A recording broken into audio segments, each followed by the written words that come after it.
Sugar Ray Leonard. Certains boxeurs sont bons, mais pour hériter du surnom Sugar, il faut être aussi bon que du sucre. Médaillé d'or au JO de Montréal de 1976, il est le Golden Boy des 4 fantastiques des années 80, aux côtés de Roberto Duran, Marvin Hagler et Thomas Hearns. Issu d'une longue lignée de stylistes comme Robinson et Ali, il était capable de bouger avec agilité, frapper avec brutalité et asséner des rafales de coups avec rapidité. Champion du monde dans 3 catégories et redonnant un second souffle dans le monde de la boxe post-Ali, Leonard était un boxeur intelligent, sûr et hors du ring. Premier boxeur à gagner 100 millions de dollars en prime de combat, sa carrière s'est étendue à plus que la boxe, ce qui en faisait la coqueluche des médias. C'est Sensei Boxing et aujourd'hui je vous montre comment boxer comme Sugar Ray Leonard.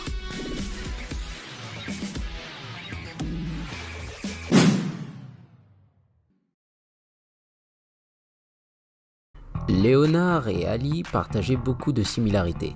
Ils avaient tous les deux le même entraîneur, le légendaire Angelo Dundee.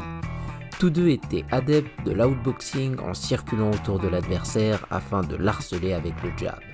Le comportement typique des outboxeurs est de tourner autour de l'adversaire en pédalant vers l'arrière et d'utiliser des mouvements latéraux. Cette méthode a été bien évidemment popularisée par Mohamed Ali et reprise par Leonard des années plus tard.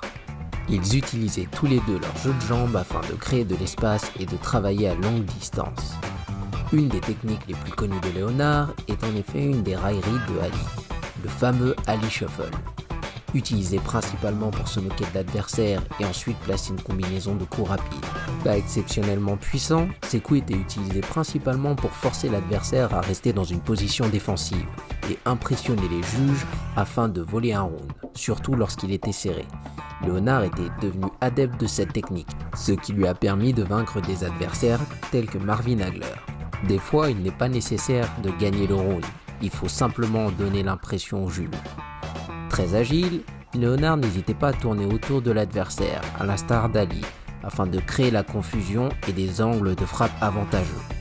Enfin, toujours en hommage à Mohamed Ali, Leonard allait jusqu'à imiter ses positions victorieuses et porter les mêmes shorts, réclamant ainsi son héritage de styliste.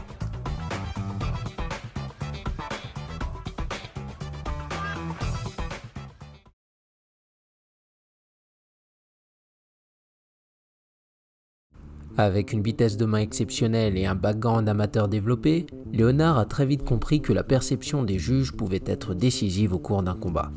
Il était donc capable de voler des rounds grâce à des tactiques et divers subterfuges. Réutilisant le bolo punch de Kid Galavan, il était capable d'impressionner les juges et de marquer des coups significatifs, ce qui lui permettait de gagner des rounds, surtout les plus serrés. Mais qu'est-ce que le bolo punch ? Le bolo punch est un coup de poing semi-circulaire qui est entre le direct et l'uppercut. Afin d'effectuer cette technique, Leonard avait pour habitude de tourner son bras comme un moulin à vent, ce qui rendait confus ses adversaires qui ne savaient pas si Leonard allait partir sur un jab, un direct du bras arrière ou son fameux uppercut. Dans les moments de tension, de simples railleries pouvaient se transformer en armes létales. En effet, Leonard accrochait la nuque de son adversaire afin de l'immobiliser et de pouvoir placer son bolo punch sans difficulté. Ayant eu la plupart du temps l'avantage de la vitesse, Leonard n'hésitait pas à utiliser cette technique pour feinter ou comme méthode de dissuasion afin d'empêcher un adversaire de l'attaquer. Leonard sera une inspiration pour un autre boxeur qui viendra dans les années 90, Roy Jones Jr.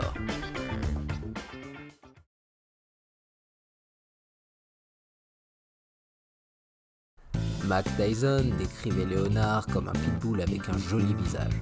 Celui-ci était capable de faire preuve de brutalité lorsque c'était nécessaire, à l'instar de Sugar Ray Robinson. Contrairement au Sugar original, Leonard n'avait pas la capacité d'assommer quelqu'un en un coup. Il devait utiliser à la fois sa force et sa vitesse pour mettre fin au combat. Overhand du droit, Leonard était capable de sonner ses adversaires et d'utiliser ses coups rapides pour pouvoir stopper le combat. S'il utilisait le polo punch qui est un coup de poing semi-circulaire ascendant, l'overhand du droit est un coup de poing semi-circulaire descendant, générant beaucoup de puissance.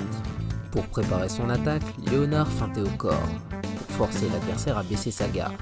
Il envoyait ensuite un overhand sur les adversaires inattentifs. En difficulté, la plupart de ses adversaires se recroquevillaient dans la garde.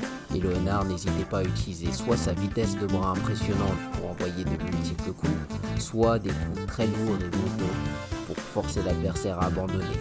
Si son adversaire n'abandonnait pas, le coin ou l'arbitre allait s'en occuper pour lui. Leonard imitait donc les meilleurs aspects de Mohamed Ali et de Sugar Ray Robinson. L'imitation est la plus grande forme de flatterie, mais c'est aussi un des meilleurs moyens d'apprendre. J'espère que cette vidéo vous a plu. Afin de pouvoir choisir le prochain boxeur ou la prochaine boxeuse dans cette série, appuyez sur le bouton like et n'hésitez pas à me faire savoir qui vous voulez voir dans les commentaires. Vous pouvez aussi vous abonner à la chaîne et puncher cette cloche de notification afin d'être au courant lorsque j'upload une vidéo. Vous pouvez aussi me suivre à Sensei Boxing Paris sur mon Instagram, là où je posterai tous les teasers ainsi que les indices pour la prochaine vidéo. C'était Sensei Boxing et je vous souhaite bon entraînement.